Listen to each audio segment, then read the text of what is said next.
नमस्कार, आप सबका स्वागत है अंग्रेजी मिलाई यूट्यूब चैनल में। इस वीडियो में हम आज पढ़ेंगे इंट्रोगेटिव सेंटेंस पार्ट 1 मैं ऑलरेडी डाल दिया हूँ, आप उसको जाकर देख सकते हैं। तो let us start now.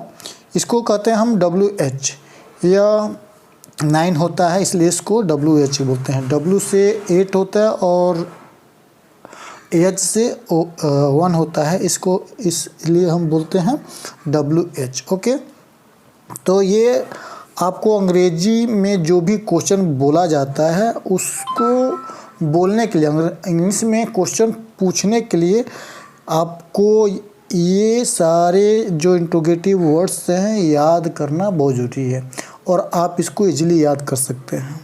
Okay, बहुत सारे लोगों को याद होगा, ठीक है, आप लोग इसको ध्यान से याद कर लीजिए। इसके अलावा बहुत सारी चीज़ है जैसे कि how many, how much, until when, since when, from when, for how long, with whom, for whom, about whom, ठीक है। इन सब का जो भी हिंदी दिया गया है इस हिंदी को याद कर लीजिए, जिससे कि आपको इंग्लिश में क्वेश्चन पूछने के लिए बहुत ही आसानी होगी।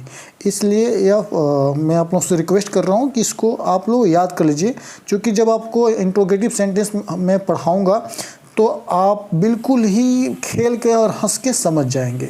ओके तो मित्रों, इसके अलावा toward home, by home, from where, for what for, how beautiful, how for, how good, how long, how old, इस प्रकार के बहुत सारे इस प्रकार के बहुत सारे जो आप वर्ड्स होंगे जो आपके सामने आएंगे। तो आप इसको अगर याद कर लेते हैं और इसको इस्तेमाल करना जान जाते हैं तो इसके अलावा जो भी आता है वो आराम से आप इस्तेमाल कर लेंगे और क्वेश्चन को पूछ लेंगे। इसके अलावा देखते हैं how soon, in what way, at what way, what else, whatever, whatsoever, what then, what type of, whensoever, इस प्रकार के भी जो वर्ड्स हैं आपको अंग्रेजी बोलचाल की भाषा के लिए बहुत ही आवश्यक है।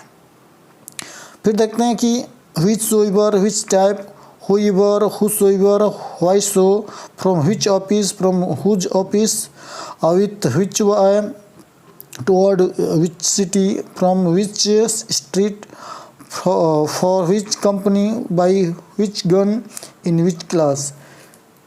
ये इतना महत्वपूर्ण है आपको जानना कि उसका मैं अब क्या चर्चा करूं आपसे, क्योंकि ये बेसिक है, ये बिल्कुल बेसिक है और इसी के बेस पे आप अंग्रेजी को बिल्डअप करते हैं, अपने कम्युनिकेशन स्किल को इम्प्रूव करते हैं। तो आप इसको याद अवश्य कर लें। अगर यह वीडियो पसंद आए तो कृपया इसको लाइक करें और अपने मित्रों के पास शेयर करें। अगले वीडियो में मैं इन सारे प्रश्नवाचक शब्दों का इस्तेमाल करना 1 बाय 1 करके बताऊंगा, तब तक कि आप इसको याद कर लीजिए। हाँ, और एक बात याद रखिए कि लक्ष्य को प्राप्त करने के लिए आलस तो त्यागना ही पड़ेगा और आपको दौड़ना ही पड़ेगा और संघर्ष करना पड़ेगा।